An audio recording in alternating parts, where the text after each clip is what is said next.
Jami Amerine, author, speaker, artist, wife, mom, and friend. This week's episode is all things self-care without being self-absorbed.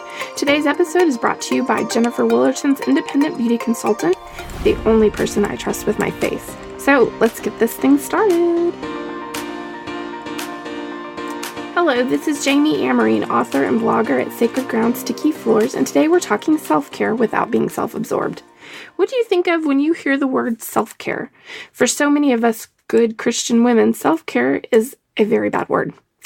For years, I was under the impression that self-care was two things. One, a massage or a day at the spa, or two, not Christ-like behavior. So I've come to a place where I'm entirely convinced self-care is anything we do that makes our lives better, and in turn makes the lives of those around us better. I have a confession. I spend the majority of my time dehydrated. 10 or 12 times a day, I think, geez, I'm thirsty. I recognize this seems utterly ridiculous. Still, I'm willing to bet that there are at least a few of you out there that are too busy to take time to do something that your body needs or requires. So what is that thing that you simply cannot get to? What is that still, quiet voice that is asking you to take time out of your busy schedule to tend to? I found myself sitting alone the other day praying about my health. I hadn't been feeling well. I have Hashimoto's thyroid disease, which is basically low thyroid function. And with any autoimmune disease, it usually is attacking your body. Well, my body attacks my own thyroid gland, and it produces a kind of raspy voice. Sorry. And slow metabolism. Basically, I have the metabolism of a Barbie doll. Cold, dry, near dead. And because of this, I also have dry skin. I feel thirsty all the time. And so, yeah, you would think I would tend to that. But it was quiet in the house and no one was up quite yet. And so I just sat and listened for any cue or hint of what might be bothering me or not feeling well. I kind of do that with God. It's kind of like my prayer time. I know some people take offense to the term meditative, but it's not so much meditative because my brain never shuts off. I can be sitting trying to pray, and then 20 minutes later I realize that, I've redecorated the master bedroom. I know what I need from the grocery store. I'm just easily distracted. But if I can get quiet and still and really listen, usually there's this one thing that just pops with me that I know and I believe fully is God's way of kind of just telling me, hey, you might want to tend to this. So I was sitting there and I was quiet and I was thinking, I'm just not feeling right. I wonder if it's my hormones. I wonder if it's this. I wonder if it's that. And I got really still and quiet and I just plain as day went, water. So I wasn't thirsty in that moment, but I knew that that was what was making me feel really icky. I wasn't drinking enough water, or any water for that matter. And really, this is self-care. I can take time to do my makeup without fail. So let me be really clear about this. Rarely, if ever, will you find me without a full face on. And truly, this is an issue I have. And yes, it is total vanity. However, I am more likely to clean the house, wear something I love, do some Facebook Live, and connect with my readers, which I love, and be overall more efficient when I feel good about the way I look. And yes, this is for me. And so guess what this is? Self-care. I can count this as self-care. I believe this is priority in my overall wellness. With that said, I like my face. So there you have it. And yes, that definitely sounds like I'm self-absorbed. But I am a creative and by the way, guys, can't wait to do the creative podcast because I am very convicted about creativity and everyone kind of touching base with that and to that end for self-care. But as a creative, I see it as a blank slate every morning. And yes, it basically looks the same by the time I get finished. But every morning when I face the mirror, I think, oh, I get to color. So, but as I prepared to do this podcast, I realized as much as I like my face and all things war paint, lipstick, and all the things, my eyes lately have looked quite sullen, and I need more water. And I need to drink more water for a wealth of reasons, but if I apply it to vanity, it's a lot more easy to do it. Just That's my shallow confession for you today. By doing so, I'm investing in my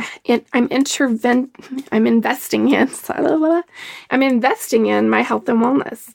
I'm investing in my skin, and I'm delaying early signs of aging. So what I've been doing is I've been setting my alarm on my phone for the top of every hour, and when it goes off, I drink 2 cups of water.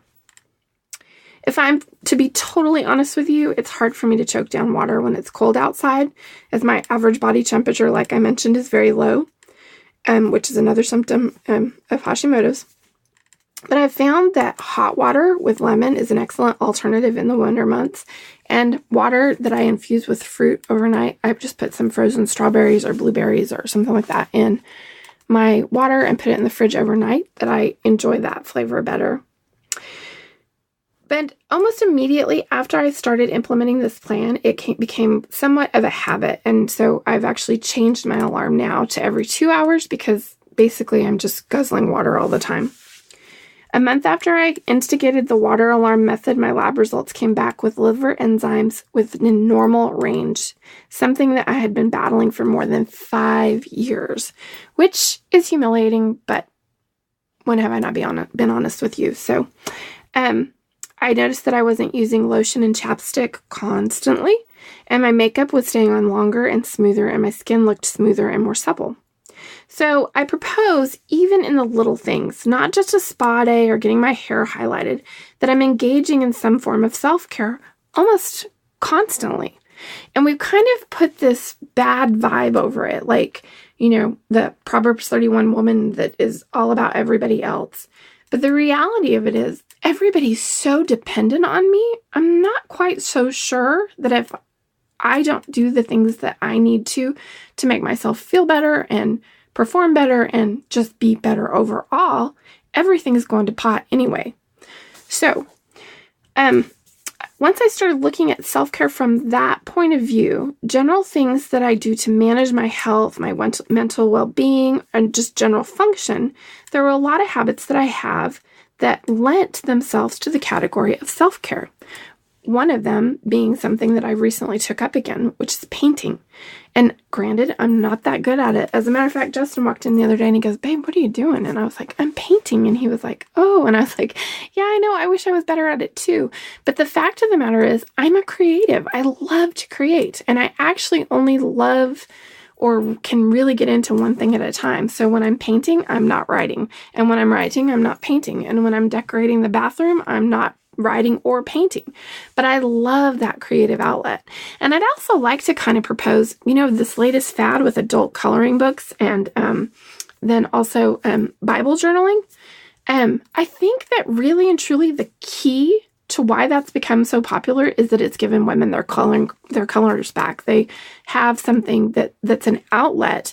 And so many of us, up until the 8th grade, we're all about, oh, I just want to be an artist when I grow up, or I just want to be in theater, or I want to do something creative. And then we get to high school and there's pressure to do other things, like maybe be in competitive sports, or the workload's really heavy, or we get a part-time job, and all of a sudden that creativity, which was so huge, just naturally paramount in our young lives, is completely pushed aside, and it's not there anymore. And then we go on to college, or we get married, or both, and then we start having our own kids. And so there's little tiny creative outlets for people that were once really, really creative. And so that is actually what I suspect has happened with the boom in Bible journaling, is that we got our crayons back. And we're so delighted to do that and to have that outlet and to create these beautiful words and pictures, that we're kind of getting that piece of ourselves back, which I would like to interject here is what? That's right, self-care. So these things that are little, sometimes are neglected, but I think that one of the most important things that we can do is actually kind of tap into that and go, even if it's a walk, I'm going to go for a walk every night. And then that idea that it's something that we need so that we can be better for other people, so that we can serve better, so that we can be the best that we can be. And it's not a bad word. It's not a bad thing.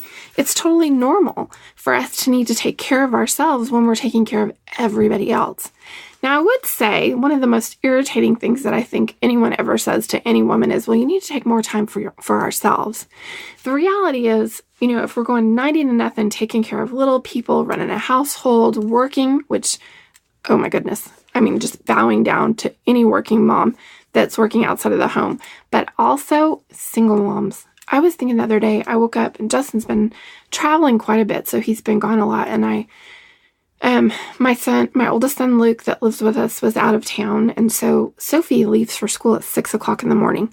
So I had to go get the Vandals, Sam and Charlie, our 6 and 4-year-old, up out of bed, get them somewhat dressed and in the bathroom. I had to let the dog out to go to the bathroom, and then I had to feed her and put her back in her kennel. By the time I got everybody in the car, Sophie's just barking mad. She's like, it's already 6:10. I'm never going to make it, which I think she's going an hour early anyway, but that's a whole nother thing.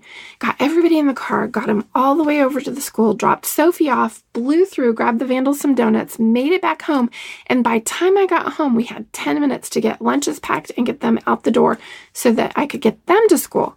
By the time I got them to school and got back home, I was miles from being anywhere ready for my day to be started. So for those of you that are doing it alone, hats off to you. But the thing about it is that it's easy, I think, for people to go, you need to be taking time to do this. You need to be doing this for yourself. Girl, you've got to take some time for ourselves. And it only adds to that pressure. I feel like for me, when somebody says that, I want to rip their face off or punch them in the throat.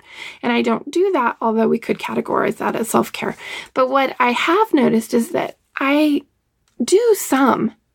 So even if it's just a bath, after everybody goes to bed and I toss a handful of Epsom salt into the tub, or light a candle, or take 10 minutes to read a book, I can apply that to things that I'm doing for myself and then don't necessarily feel so jilted.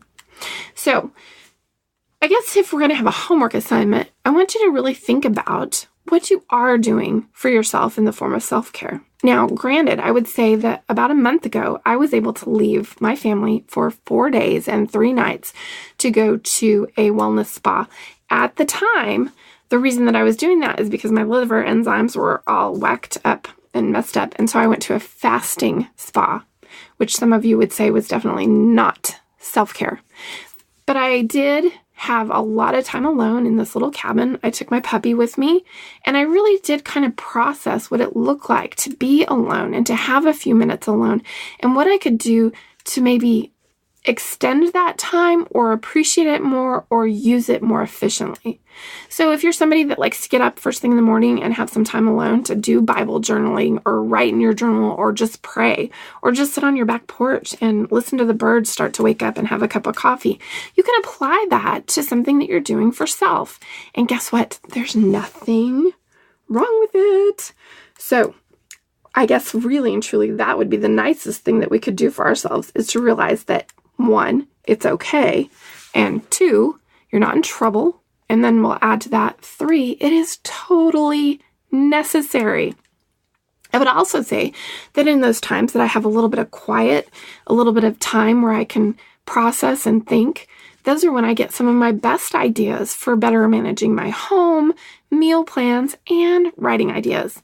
So those places where we're alone and we're quiet, even if it's just for a minute in the car or even just stepping out on the porch to take a deep breath, which, by the way, everybody needs to be doing, please remember to breathe. This is so important. And we can talk about this in another episode because I want to talk about yoga because, friends, there's nothing wrong with yoga. But really and truly, are we filling our lungs with deep breath? Are we really processing what's going on around us? Are we really acknowledging that chaos can be a companion that actually makes us more efficient? And in that way is possibly self-care. 3 John chapter 1, verse 2 says, "Beloved, I pray that all may go well with you, and that you may be in good health as it goes well with your soul." And I just love that, as it goes well with your soul.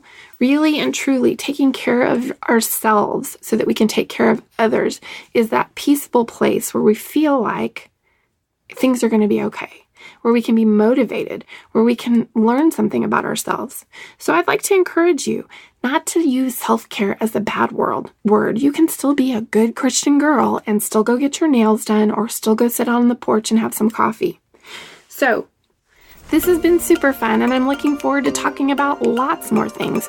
You can email me at Jami, that's Jami, no E, at sacredgroundstickyfloors.com with any questions or things that you'd like for me to talk about on the next episode.